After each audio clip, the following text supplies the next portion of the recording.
Good morning friends.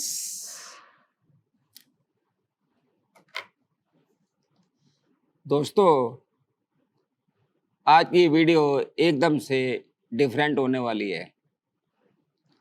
सबसे पहले तो मैं आपको ये बता दूं, हमारी राय इंडस्ट्रियल एरिया में जिम बनाने की फैक्ट्री है। अगर हम एयरपोर्ट से, दिल्ली एयरपोर्ट से यहाँ हमारी फैक्ट्री में आते हैं तो सिर्फ 1 घंटे का टाइम लगता है, और अगर हम गाजियाबाद एयरपोर्ट से आते हैं तो 45 मिनट्स लगते हैं, और अगर जहांगीरपुरी मेट्रो स्टेशन से आते हैं तो सिर्फ 30 मिनट्स लगते हैं, और अगर हम जीटी रोड से एंटर करते हैं तो हमारी फैक्ट्री के अंदर आने के लिए आपको मात्र ओनली 1 मिनट चाहिए। जिसके लिए अभी मैंने एक पीछे वीडियो भी बनाया था कि जिम बनाने की फैक्ट्री लगाएं और अच्छा कमाएं। उसका लिंक हमारे डिस्क्रिप्शन में हमने दे रखा है। मैं अपने बारे में ये बता दूं, हरियाणा पॉलिटेक्निक नीलोखेड़ी से 1980 से लेकर 1983 3 साल में पॉलिटेक्निक से इलेक्ट्रिकल इंजीनियरिंग में डिप्लोमा किया हुआ है, जिसमें मेरी हरियाणा और हिमाचल में 3rd पोजीशन आई थी। तो आज मैं ये वीडियो पॉलिटेक्निक के या आईटीआई के स्टूडेंट्स के लिए बना रहा हूँ, और ये वीडियो देखने के बाद आपको जो भी लगे आप इस वीडियो पर कमेंट आप ज़रूर करेंगे। इससे मेरे को बड़ा अच्छा लगेगा। जो भी इस पर कमेंट करेगा उस बंदे को हमारी कंपनी की तरफ से स्पेशल ये एक जिम बैग गिफ्ट किया जाएगा। जब भी आप जिम ज्वाइन करेंगे तो आप जिम बैग लेके जाएंगे। जैसा कि मैंने बताया कि मैंने पॉलिटेक्निक से डिप्लोमा किया हुआ है, तो आज अभी मैं कभी किसी स्टूडेंट से मिलता हूँ तो हमारी फैक्ट्री में विजिट करते हैं। कुछ पॉलिटेक्निक स्टूडेंट्स आते हैं, आईटीआई के आते हैं या एमबीए के लिए आते हैं। तो उनका एक सवाल होता है कि सर हमें जॉब कैसे मिलेगी। तो ये बहुत ही एक टेढ़ा सवाल है, जिसको मैं अपने तरीके से आपको समझाने की कोशिश करूँगा। हो सकता है आपको काफ़ी पसंद आए, तो पसंद आने पे आप कमेंट भी करेंगे। दोस्तों, जब भी आप किसी कंपनी में इंटरव्यू के लिए जाते हो तो कंपनी के डायरेक्टर ने या मैनेजर ने आपसे कुछ सवाल जवाब चल रहे होते हैं। तो आप उससे पूछा जाता है कि भाई आप क्या क्या कर सकते हो या आप क्या काम करने में माहिर हो। तो आपने सबसे पहले एक ही जवाब देना है उनको, जिसमें आपको जॉब की मिलने की गारंटी बहुत ही ज़बरदस्त है। वो आपका जवाब ये होना चाहिए कि सर मैं आपकी कंपनी ज्वाइन करना चाहता हूँ, मुझे आप वो काम दो जो आपसे ना होता हो।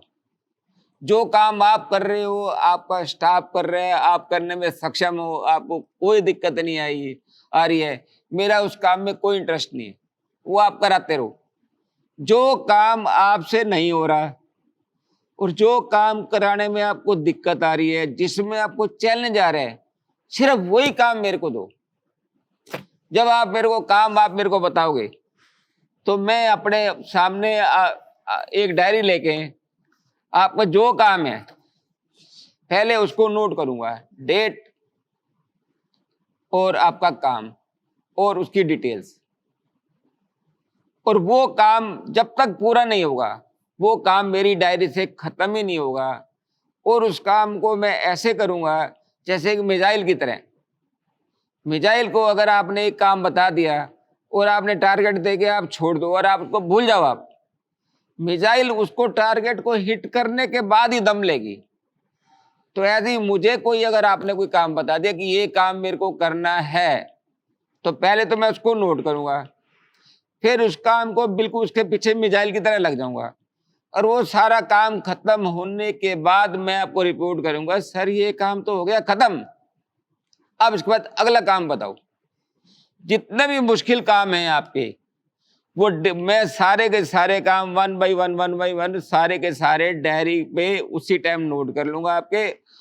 और डेली शाम को घर जाने से पहले मैं आपको रिपोर्ट करूंगा कि सर ये काम आपने मेरे को बताए थे और ये काम मैंने कर दिए और ये काम मेरे बाकी हैं और इनका मेरा एक्शन प्लान ये है, और सवेरे आते ही मैं उन कामों पे लग जाऊंगा और आते ही अपने मैनेजर से पूछूंगा कि सर आज के नए टास्क बताओ, और पुराने की रिपोर्ट दूंगा मैं। तो नए टास्क में फिर नोट कर लूंगा उसको, और उनको मैं फिर मिसाइल की तरह लग जाऊंगा और उनको फिनिश करके शाम को रिपोर्ट करूंगा। तो ये काम करने के लिए आप मेरे को सिलेक्ट कर सकते हो। तो सबसे पहला तो स्टेप आपका ये होना चाहिए। अब आपसे अगला सवाल ये होगा कि आपकी टाइमिंग क्या होगी, कि आप कितने बजे आओगे, कितने बजे जाओगे। तो आपका जवाब ये होना चाहिए, सर काम करने के लिए मैं अपने हाथ में घड़ी भी नहीं बांधता। जब तक आपका काम खत्म नहीं होगा मैं यहाँ पर हाजिर हूं। और जिस दिन जब आपका काम यहाँ पर कंप्लीट मैंने कर दिया और मैं आपको शाम को पूछूंगा, सर आज का हमारा प्रोजेक्ट ये था, ये हमारा पूरा हो चुका है, अब ये काम आज ये जितना हो सकता था आज ही हो गया, बाकी इसको कल कंटिन्यू करेंगे, और अगर नाइट में भी कंटिन्यू हो सकता है तो मैं इस काम को पूरा करा के तब ही इस पे घर जाऊंगा अपने में। फिर आपसे तीसरा सवाल पूछा जाएगा कि आप सैलरी क्या लोगे। बहुत ही जबरदस्त सवाल है ये, क्योंकि अभी आप कंपनी फर्स्ट टाइम ज्वाइन कर रहे हो, आपके बारे में कंपनी कुछ नहीं जानती है कि आप में क्या टैलेंट है, क्या नहीं, क्या आप कर सकते हो, क्या आप रिजल्ट दोगे। कंपनी आपके ऊपर एक रिस्क खेल रही है, आपके ऊपर एक जुआ खेल रही है। तो आपने ये कहना है, सर मैं आपको पूरा 1 महीने काम करके दिखाऊंगा और मेरे आपके काम का रिजल्ट देखो, और जो आपको अच्छा लगे वो आप मेरे को सैलरी दो। कोई भी ओनर किसी भी कंपनी में एम्प्लॉय को सैलरी जो उसकी थॉट्स हैं, जितना वो काम कर रहा है उससे उसको ज्यादा देने की कोशिश इसलिए करेगा ताकि उसके दिमाग में ये रहेगा कि कहीं ये बंदा छोड़ के अगर चला गया तो इतना शानदार बंदा मिलना मेरे लिए बहुत ही मुश्किल है। तो ये 3 स्टेप अगर आपने अपना लिए तो आपको किसी भी कंपनी में जॉब 100% मिलेगी। आपकी जॉब को कोई नहीं रोक सकता। दोस्तों, जब भी आप कोई फैक्ट्री आप ज्वाइन करो, आप ये मान के चलो इस कंपनी के ओनर आप हो और इसका ध्यान आपने रखना है। अगर आप कहीं जा रहे हो और कहीं आपको एक कागज का टुकड़ा गिरा हुआ मिल जाए, आपको फौरन उठा के डस्टबिन में डाल दो। कहीं लगा यार कोई सामान इधर बिखरा पड़ा है, सब खराब हो रखा है, उस सारे सामान को सेट करके एक लाइन वार में रखो। और पूरे स्टाफ के साथ आपका बिहेवियर एक क्लास होना चाहिए। आपने कभी भी किसी भी स्टाफ की कोई भी बुराई नहीं करनी है, कि ऐसा नहीं करना कि एक स्टाफ की बुराई आप दूसरे स्टाफ के आगे करते रहो तो दूसरा स्टाफ आपसे ज्यादा समझदार है, वो ये कहेगा कि आज ये इसकी बुराई मेरे पास कर रहा है तो कल ये मेरी बुराई किसी दूसरे के पास भी करेगा। तो उससे कंपनी में आपके जो जॉब पे टिके रहने के जो चांसेस हैं वो कम होते हैं। तो इसलिए आप कभी भी किसी की बुराई मत करो और अपने काम की तरफ पूरा 100% ध्यान दो। जब भी आप कंपनी आ जाते हो तो सबसे पहला काम आपका माइंड सिर्फ काम पे होना चाहिए। कई लोग क्या करते हैं, जैसे ही बंदा देखा अभी टाइम मिला उठाकर मोबाइल खोल लिया और रील चलानी शुरू करी, और रील चलाते चलाते ये नहीं पता लगा उसने कितना टाइम निकाल दिया। ओनर जो है स्टाफ को फोन करता है, तो ओनर भी इतना होशियार होता है, उसने क्या कर रखा होता है, कैमरा जो है वो वहीं आपके ऊपर लगा रखा होता है, और उसके बाद वो आपको कॉल करता है। उसके बाद आप अपने जेब से मोबाइल पे ये देखते हो, अरे यार इसका फोन आ रहा है, और आप फोन को रख देते हो। वो ओनर आपको देख रहा है कि बंदे ने मोबाइल उठाया, उसने आपका नंबर देखा और उसके बाद उसने फोन रख दिया। फिर आप ओनर को 2 घंटे के बाद फोन करते हो, सर आपका फोन आया था। ओनर भी कहेगा हाँ यार कोई काम था, वो हो गया। तो आप कभी भी अपने आप को ओवर स्मार्ट मत समझो। जो बंदा कंपनी चला रहा है ना, तो स्मार्ट वो तुम्हारे से फालतू ही है, कम नहीं है। तो जब भी अगर आपने कहीं जॉब करनी है तो आप बिल्कुल एकदम से ऑनेस्ट बन के काम करो आप। और दोस्तों, एक बात का और ध्यान देना है, अगर आप किसी कंपनी में काम कर रहे हो और आपको दिख रहा है कि यार ये नुकसान हो रहा है कंपनी का, और दूसरे वर्कर चुपचाप बैठे हुए हैं और कोई किसी को नहीं बता रहा है, तो आपने कंपनी के ओनर को इस बात को इन्फॉर्म करना है कि सर ये नुकसान ये हो रहा है। अगर कोई गलती भी हो जाती है और कोई लॉस भी हो जाता है तो भी आपने ओनर को जरूर बताना है कि सर आज हमसे ये गलती हुई, ये हमारा लॉस हो गया, और अगली बारी हम इस लॉस को होने से रोकेंगे। क्योंकि गलती एक बार तो माफ की जाती है। मैं तो एक ही बात कहता हूं, गलती करो, गलतियां करो, 100 बार करो, 1000 बार करो, पर एक गलती दोबारा मत करो। तो कोई भी अगर लॉस हो रहा है ना, तो आप मान के लो कंपनी का मालिक मैं हूं और मैंने इस लॉस को, आज तो ये हो गया, दोबारा इस लॉस को नहीं होने देना। तो जब ओनर को पता लगे यार ये बंदा है बिल्कुल जेन्युइन है, तो वो आपको नौकरी पे हर कीमत पे रखना चाहेगा। एक फिल्म आई थी जिसमें शाहरुख खान का एक डायलॉग था कि किसी चीज को शिद्दत से चाहो तो पूरी कायनात जुड़ जाती है आपको चीज दिलाने में। अगर आप कोई भी मुकाम हासिल करना चाहते हो तो वो मुकाम आप हासिल कर सकते हो सिर्फ अपनी लगन और ईमानदारी से। जब भी आप कभी कोई फैसला लेते हो तो आप ये मत सोचो कि मैं इस कंपनी का स्टाफ हूं, आप ये मान के लो इस कंपनी का मालिक मैं हूं। अगर ये मैं इस कंपनी को आज नुकसान दे रहा हूं तो कल को अगर ओनर बनूंगा तो ये स्टाफ भी मेरे को नुकसान पहुंचाएगा। तो इसलिए कभी भी कोई घपला मत करो। एक बारी एक ट्रक ड्राइवर था,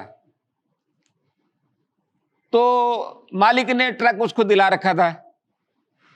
तो क्या करता है, रास्ते में कहीं कोई गाड़ी का थोड़ा सा हवा कम हो गई तो उसने अपने अकाउंट में लिख दिया कि इसके लिए मैंने ट्यूब बदलवा दी। और कहीं पर ट्यूब खराब हुई तो पता लगा इसका जी टायर फट गया।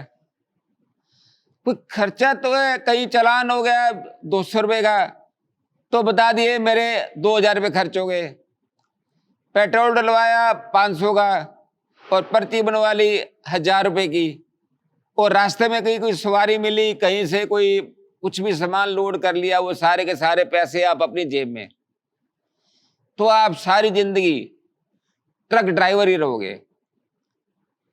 क्योंकि आप जब भी सोचोगे यार मैं एक ट्रक ले लूं और अगर मैं इसको किसी को ड्राइवर को दे दूं तो आप ये काम कभी नहीं कर पाओगे। क्योंकि आपके मन में हर वक्त यही खतरा होगा, यार ये जो घपले मैं करता था वो ये ड्राइवर जरूर करेगा। और एक ट्रक ड्राइवर जो ईमानदार होता है वो पूरा का पूरा डायरी में हिसाब लिखता है कि ये चक्कर मैंने किया, इसमें इतने 1000 का डीजल लगा, ये बैंक की किस्त लगी, ये टायर का खर्चा होगा, ये खर्चा होगा, और ये मेरी इनकम बच गई और मालिक को हैंड ओवर कर दी। वो ट्रक ड्राइवर पहला ट्रक खरीदेगा, अगला ड्राइवर हायर करेगा, फिर नेक्स्ट ट्रक खरीदेगा, अगला हायर करेगा, वो तो पूरी फ्लीट खड़ी कर देगा। और जिसने घपला किया वो सारी जिंदगी ट्रक ड्राइवर ही रहेगा, वो कभी भी किसी ट्रांसपोर्ट कंपनी का मालिक नहीं बन सकता। सिर्फ ईमानदारी एक ऐसी चीज है जो आप कहीं भी पहुंच सकते हो। चाहे ये तो एक मैंने आपको एग्जांपल दिया ट्रक ड्राइवर का, आप चाहो तो जिम बनाने की फैक्ट्री भी लगा सकते हो। आप हमारे पास बैठो, हम आपको हर चीज सिखाएंगे। और दूसरे जब हम फैक्ट्री लगाएंगे तो देश का फायदा भी होगा।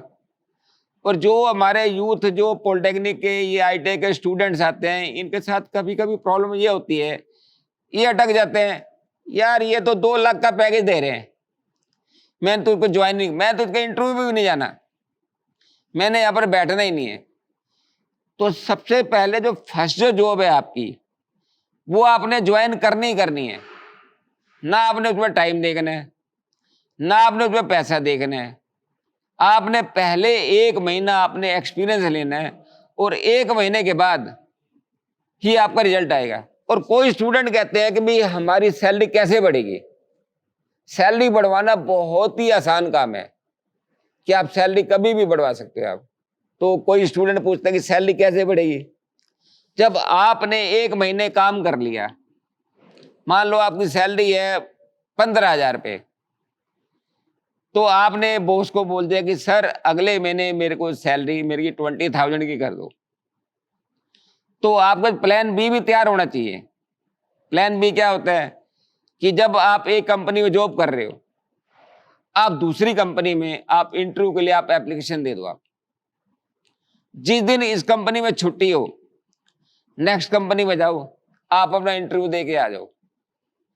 तो वहां पर भी वही सवाल पूछे जाएंगे कि आप क्या करोगे, आप पिछली कंपनी क्यों छोड़ना चाहते हो।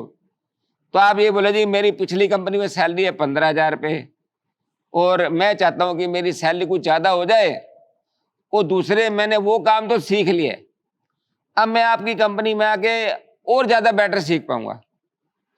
अब मान लो आपको उन्होंने 20,000 की ऑफर दे दी, तो आपने 20,000 की ऑफर करने के बाद वहां पर सीधा सिलेक्ट नहीं होना है।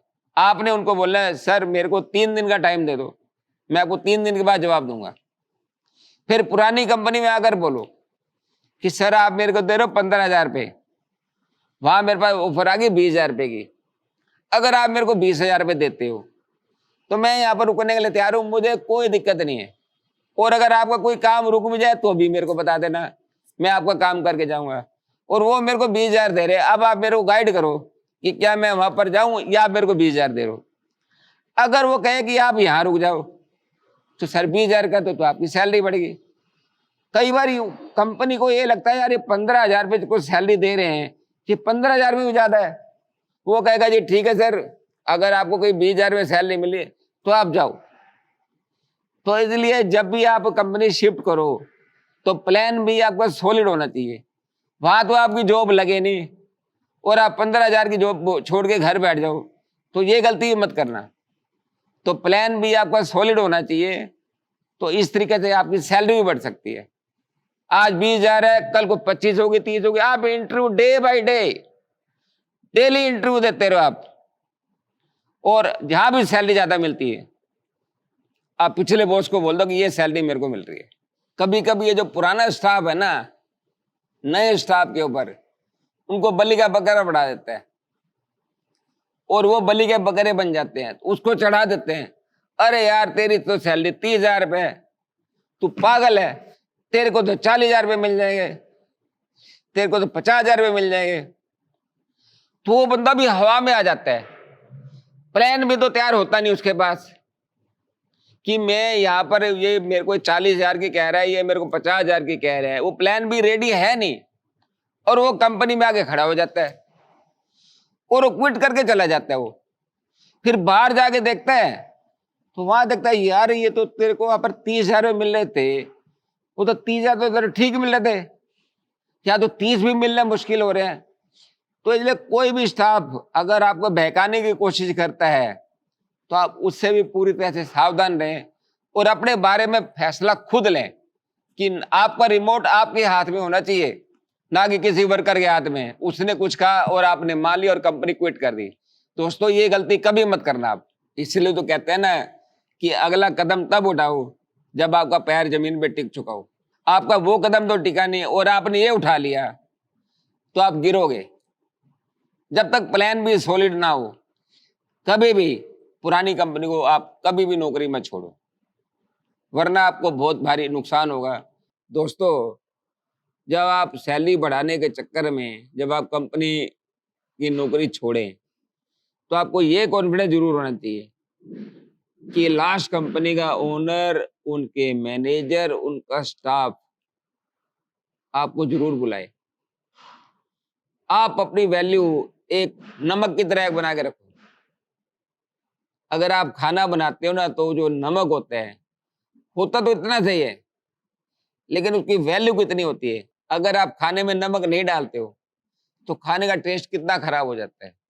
तो आप अपनी वैल्यू नमक की तरह क्रिएट करके रखो कि बंदा कंपनी छोड़ के जाए मान लो 15,000 सैलरी है, उन्हें 20,000 की ऑफर दे रखी है, कंपनी कहे नहीं यार उस बंदे को वापस बुलाओ, वो तो 20,000 में भी कोई दिक्कत नहीं है, और बंदा सोचे यार तो 15,000 में बेकार था, तो कंपनी कभी नहीं बुलाएगी आपको।